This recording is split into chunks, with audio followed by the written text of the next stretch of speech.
Saki to me. Hey everybody, it's Detto. Welcome back to the next episode of Saki to Me. We're here recording our 8th episode. I'm here with my girl Casey. She's killing it. She's back from vacation, hanging out with her family. I thought she quit the show, to be honest. She didn't. I mean, I missed one day. One day. One day. I forgot you were alive. That's how long you've been gone. Wow. Well, maybe that's one day in my world. Maybe I need you that badly. You ever think of that? Maybe. Did you ever think of that one? There you go.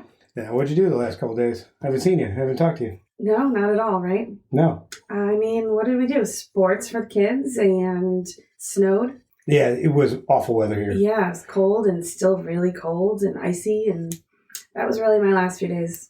Which is really going to lead us into our whole topic this afternoon, is students and teens, Saturday. And we're just going to go into things that everybody our age really has to deal with. Right, if you have kids. If you have kids, you're going to understand this episode real well. Because, oh man, it's all the stuff that nobody wants to talk about, but everybody's got to do. It's very true. Do you feel like you're a bad parent? Every day. Do you? Yes, I do too. absolutely. I do too. I feel like no matter what decision I make, it's wrong. Yeah, there's no winning. Yeah. Ever. But my kid still loves me. Yeah, they kind of have to, I think. They don't know anything different. They're never not going to love you. And they don't know any different either. That's the biggest part. Right. So one thing you really have to keep in the back of your mind. Mm-hmm. You know what I mean? I think everybody goes through that. It doesn't matter what day it is. You just don't feel like you're doing the right thing. Yeah. Yeah. Most days. Of course. And even when I'm really, there's times that I'm like, I'm so proud, like I did this and think I did the right thing, and there's no winning. They're mad then, and I guess that's a good thing when they're mad about it, but I don't know. Well, if they're mad, you're doing your job. That's what they say. Your job is to get them to 18 years old and be a productive member of society. Mm-hmm. If you do that, by the time they're 18, you've done your job and you've done it really well. Yeah, I mean, I asked them to shovel the inch of snow off the driveway yesterday, and you would think that I asked them to go lift bricks and carry them 10 miles down the road. So this week was brutal. Yeah. To be honest. This week was brutal because you had, Martin Luther King Day is, it's coming. It's a normal thing. Right. So there's a day. They have the day off, right. So then the next day, it snows on Martin Luther King Day, which is fine. And then they have the next day off. Mm-hmm. And then a 2-hour delay. Today. Well, Wednesday. Yeah, Wednesday. Yeah. And then what do you do? Like, it screws up your entire week. I mean, my kids, my town's odd, so they actually had a half day on Friday. So they had a half day Friday, no school Monday, snow day Tuesday, and a 2-hour delay on Wednesday. That's like a spring vacation. Pretty much. Isn't it? Yeah, it's like a field day. And then they want to do stuff where I still work. I mean, I luckily am working from home. But that's the hard part. Yeah. I mean, most parents work. Yeah. It's hard to have, if you're a family that has one spouse that is able to stay home while the other one works. So right. You're basically a single income family. Good for you. Congratulations. Because it's really hard to do in this time and age. Mm-hmm. And if you both have to work, now you have to pay for daycare. Right. And do all that stuff. So one of the incomes is going to daycare anyway. Yeah. Because daycare is so wildly expensive. Because that person needs to make ends meet also. Oh, yeah. Daycare is crazy expensive. I'm lucky enough that my kids are out of daycare. But then they just constant requests. Can we do this? Can you cook me this? I feel like I'm a short order cook all day when they're home. I don't. Yeah. They eat non-stop when they're home from school. It's strange. I mean, at school, they don't have that. So I don't understand why when they're home, it's a constant, can I have a snack? Can I have this? Can you cook this? How come you haven't fed us yet? Yeah. What's for dinner? Wait, what? Huh? It's like 2:30 and they're like, what's for dinner? I said, you just ate lunch. It's like, dude, you're 10, make a waffle. Yes. You know what I mean? Mm-hmm. Or you're 13, make a sandwich. Yeah. Do something for yourself at some point. Like, take the trash out, for crying out loud. Yeah. Why do I have to do everything? Well, that's basically what happened yesterday when I made them go shovel. So I said, all right, you guys want anything else from me? Go outside, shovel. It's an inch of snow. There's 2 of you. You guys want to go play in the snow? It'll take you 10 minutes. And they were not happy. What do you mean if we want to do anything else? Oh, that's hard work. Yeah. That's back breaking. They're old enough to go out and do it. They're not 3. They should be doing it. Yeah. If they ever want their V-Bucks, they better be doing it. That's all I'm saying. So, I mean, even in school, when they go to school, it's tough because, I look at my son, he's got this backpack on his back, and it must weigh 100 pounds. Yeah, there was a time last year that I was asking other parents. I thought my daughter was just carrying around a lot of excess stuff, but it really is that all their backpacks are that heavy. They're that heavy. They have to carry around all this equipment. They got chargers, they got phones, they got books. Chromebooks. Chromebooks. They have pencils, pens, the stuff they want. Water bottles, which cost $50. Stanley. Here we go again with the Stanley. This is going to be an ongoing joke. Stanley, anybody that wants a Stanley mug or cup is really somebody that's just, get some help. Wow. Get some help. Because you can get a $12 one that works just as well. Well, the funny thing about that is, I don't know about you, I never brought a water bottle to school when I was a kid. I brought a brown paper bag lunch to school every day in elementary school, and it had a ham and cheese sandwich in it. Yeah. And to this day, I want my ham and cheese sandwich room temperature. Yeah, there was no refrigeration. There were no ice packs or anything. It was in my There was definitely not a water bottle that sat on the desk all day long. Do the kids even use their lockers anymore? So, in my town anyways, you don't even get a locker, I think, until 5th grade. Wow. They don't use the lockers as little kids because they're in the same classroom, so they have cubbies and stuff, I guess. But, kind of incredible. Yeah. You just carry your books with you the whole day?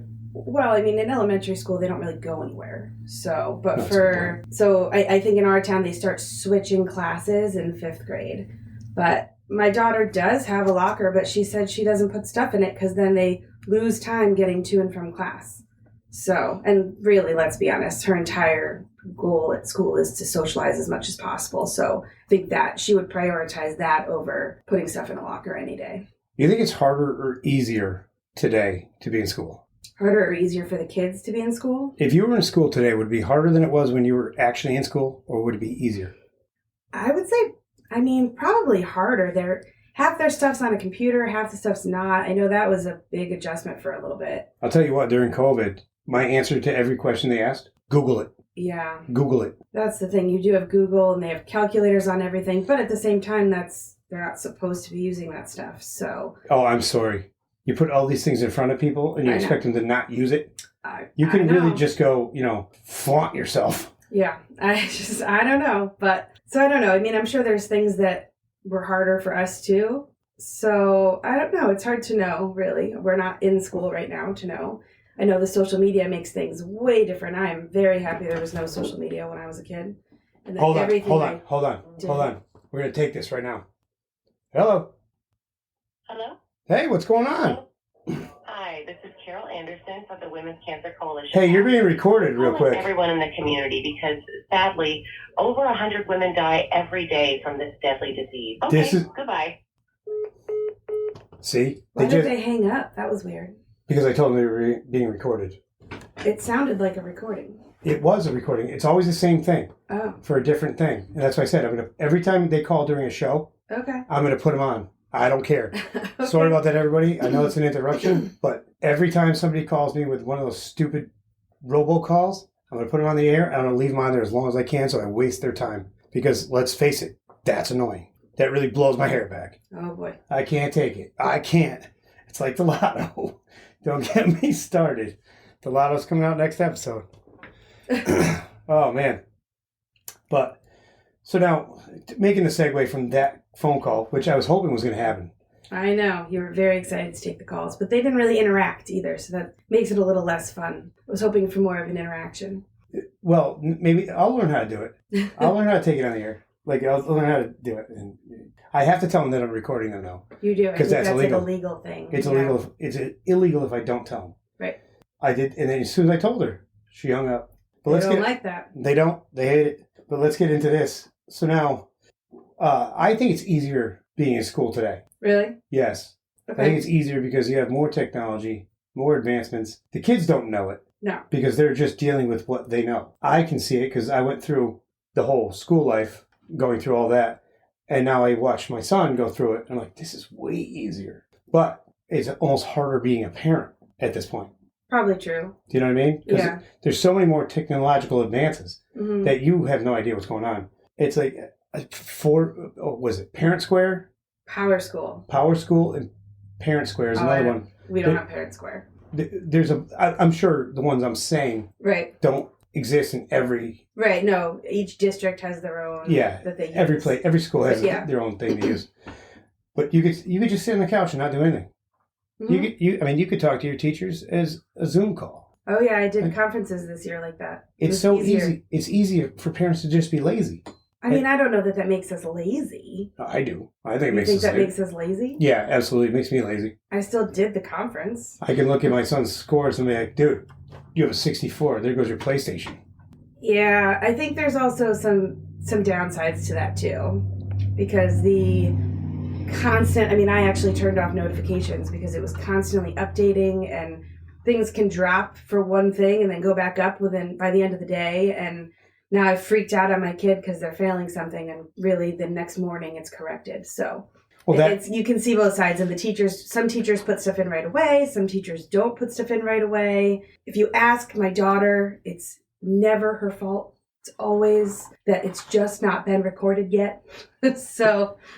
Well, I mean, she's got a point. She really does have a point, and it's sometimes. I guess that brings up the next question. You watch parents react to this. Oh yeah. Like me, you have a 64. There goes your PlayStation. Right. And he's like, "But Dad, all the good stuff hasn't been recorded yet." Exactly. So what do you do? So I'm reacting to this as 64. Mm-hmm.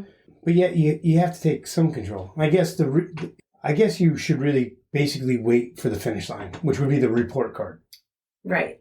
We try and do that. I talk to her along the way, but I don't necessarily we have goals. She has to hit certain goals, and if she doesn't hit a certain goal, then obviously there's consequences, but we can't really do anything because everything could be changed at the end before the report card. So, exactly. And it's true. There's certain projects that didn't get put in and things like that just aren't there yet. And that is true. So teachers are human. Yeah. They're human, and if I was a teacher, I would wait till the last day to record all the grades because I'm a procrastinator. Yeah, I don't think the school districts, I don't think the principals of the school let them do that. But I think they do. I think they let things slide. And I think that's why certain things, yeah. Your kids are like, no, it hasn't been turned in yet or it hasn't been updated yet. Right. Same thing with me. Because I know if I were a teacher, I'd be like, I'll get it in a few minutes. I'll get it in a few minutes. Oh, boy. So probably good that you're not a teacher. It's not that I wouldn't do it, but it's like, I don't have to do it right this minute. Right. Like, I have to go make spaghetti instead. Mm-hmm. Whatever it is. Whatever. And then the biggest thing is, how do kids react at this point in time to being in school? How do kids react to being in school? Yeah, because it's a nut time. It's like, with all the cyberbullying, remember when you and I were in school and there was a bully? Right. We knew who he was and we just avoided him. Pretty much, yeah. Right? We just went in the other direction. Yeah. You can't do that in this day and age. No, because everything's on phones and Snapchat and sent to people, and things are said and things are done, and it's cyberbullying. Yeah. And it's a strange time. It's hard to really navigate it because bullying has happened for years. Right, and there's kind of a level of some things are just normal growing up kid stuff. And some things are intentionally trying to hurt people. So there's a fine line too. I think some parents see one thing and react to that, and that's bullying and you can't do that. And I, a lot of times tell my kids, it's growing up. You got to learn. Not everybody's going to like you. You can't be mean, that kind of thing. But it's going to be like that in life. Exactly. Life is not somebody covering and making sure that you're all set all the time and everybody's happy all the time. So it's just not real life. Do you deal with any kind of cyberbullying? Well, I have a daughter, so she is always, we actually just took away the social media, just doesn't seem to understand things she posts and reposts and things like that. We had an issue that they said was cyberbullying, and it was honestly, I never thought of it as this, but they all have group chats, right, on text message. And I can't stand somebody those. was adding and removing people constantly. And the parent that one of their children was getting removed actually had called the school and complained. And we basically were told that was considered cyberbullying.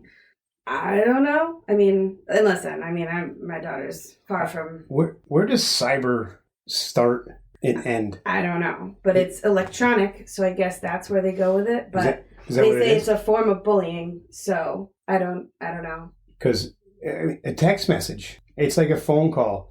Back in the 80s, you would call, and if you left a mean message on a Voicemail or an answering machine? Answering machine, thank you. That's what it's like. Answering machine. That's how long it's been.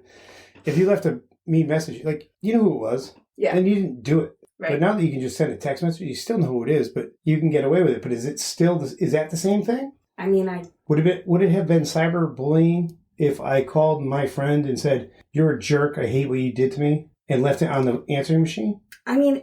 Is that cyber? Like, where does cyber start? I guess I don't really know. And even that, is that bullying? Saying that I don't like what you did? I would think that Is that cyberbullying... actually bullying? Cyberbullying would be saying something on a social media website, Right. such as a Facebook or Right. a Twitter or something like that. Snapchat. And saying, "Oh, this person did this." That's Right. where I would believe that cyberbullying starts. Okay. I don't think that writing a group text Yeah. would be cyberbullying, because I think we had that ability to do back in the years. It didn't, because we were just, well, let's face it, smarter. I don't know. So it's that sub-generation. Do you know the sub-generation? What's the sub-generation?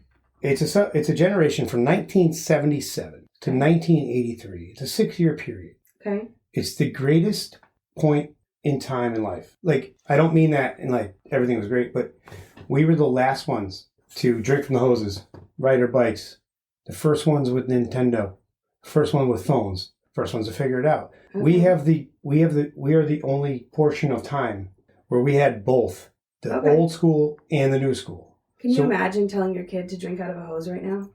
I make them. Do you really? Yeah. My kids would look at me like I was crazy. I'll turn the hose on in the middle of summer. I'm like, drink it.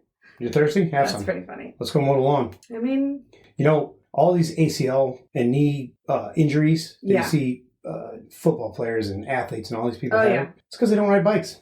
yeah, my kids do ride bikes. I'm telling you, riding a bike will make you like Teflon. You'll Like be Teflon? indestructible. Yeah, you'll be indestructible. Unless you fall on your head. Even if you do, you learn how to fall on your head. You learn how to fall on your head. One huge tip in life is learning how to fall. Whatever you want, I guess whatever way that's you want true. to use it, you got to learn how to fall. So, yeah, you fall off your bike, you get hurt. Don't fall off your bike. Yeah. Simple as that, right? Yes, yeah, you're right. But yeah, the 77 to 83 subgeneration of Generation X is arguably the greatest point in time in any of the generations, only because of everything that's gone on in the last 30 to 40 years. Right. Like Right. we didn't have internet and then did have internet. Remember that? The dial-up. The dial-up. It was like connecting. I hope people don't get pissed off at that noise, but I don't know. bing, bing.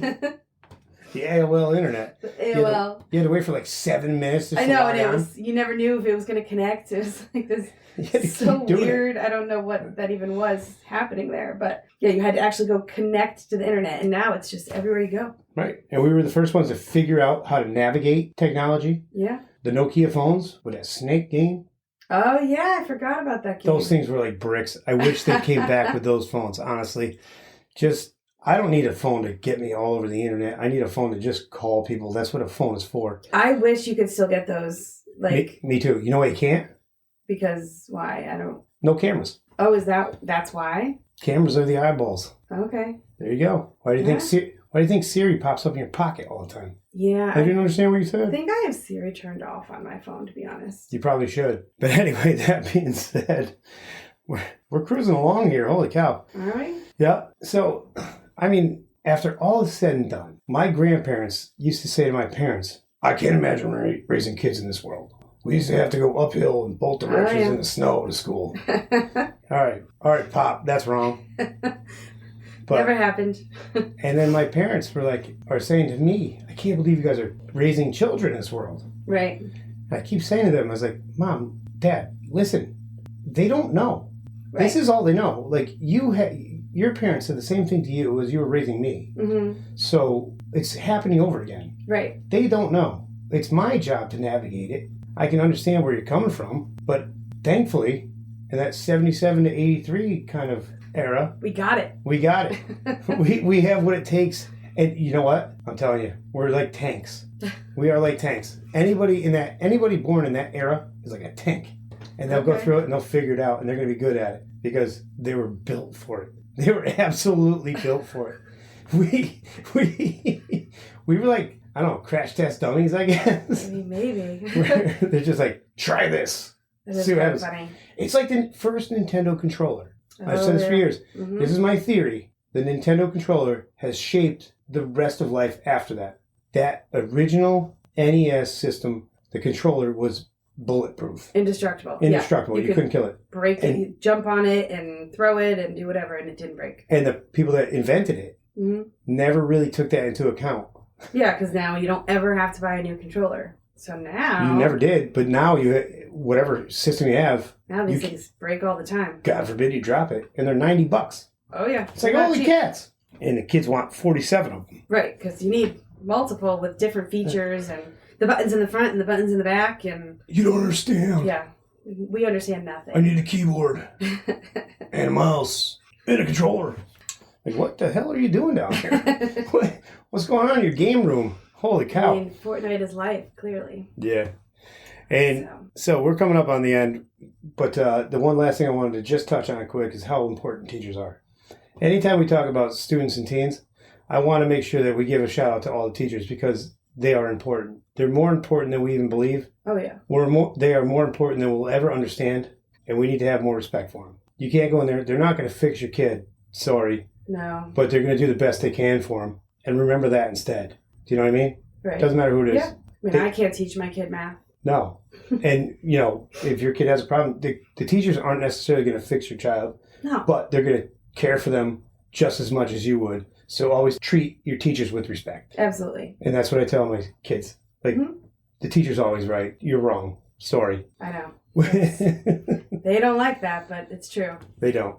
Anyway, we're getting to the end now. That's about it. We hit all of our bullet points. Talking points. I think we talked a little too much. Actually, it's not a bad segment here. Anyway, this is our first episode of the Saturday. Right, and hopefully at some point the kids will come on themselves. I'm not sure if that's illegal or not, but it's like work, isn't it? Why would it be illegal? It's not. They'll have fun. I don't think it's illegal. Yeah, well, have you ever heard my kid talk? Well... He doesn't stop talking. Well, then they would be good at this then. They probably would be good at it. Exactly. They would be better than we are. They can talk about real life situations while they're at school. Well, that was the whole thought behind the concept of it. Is for them to come on and talk to us. Right. And tell us things about school so everybody that listens can actually hear. They're not by themselves. Like, other kids are going through the same things. Right. And that's really what I'm trying to get out. And, in a more comical way, but still, the topics out there as real as I can, as real as we can. Right. And talk about things and be honest with it and open with everything we have to go through. Mm-hmm. So that way people may identify with us more, I guess. I don't know. But, all right, we're coming to a close. That's it. Everybody, hope you enjoy your entire week, your weekend. Stay warm if you're in the Northeast. Stay cool if you're in the Southeast or anywhere else where it's warm, like Mexico or anywhere. But at the end of the day, as always, be good. Hey guys, it's Detto. We all here hope you liked our episode and want to hear more. Keep checking us out and see what's going to happen next. Also remember to check out our sponsors at sumassembly.net and find our homepage at sakitumi.buzzsprout.com. Thanks for listening, guys, and as always, be good. Sakitumi!